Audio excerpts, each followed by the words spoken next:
தூத்துக்குடி மாவட்டம் பழைய முனிசிபால் அலுவலகம் எதிரில் பார்டன் பஜார் பின்புறம் பகுதியில் எதிர்பாராத விதமாக தீ விபத்து ஏற்பட்டது. அதனை பார்த்த அக்கம் பக்கத்தினர்கள் உடனடியாக தீயணைப்பு துறையினர்களுக்கு தகவல் தெரிவித்தனர்.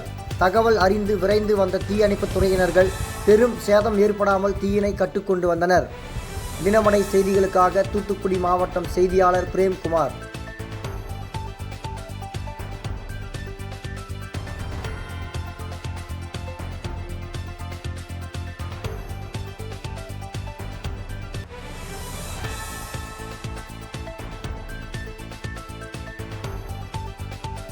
இதேபோல் சுவாரஸ்யமான செய்திகளை தெரிந்து கொள்ள நமது தினமடை யூடியூப் சேனலை சப்ஸ்கிரைப் செய்யுங்கள்.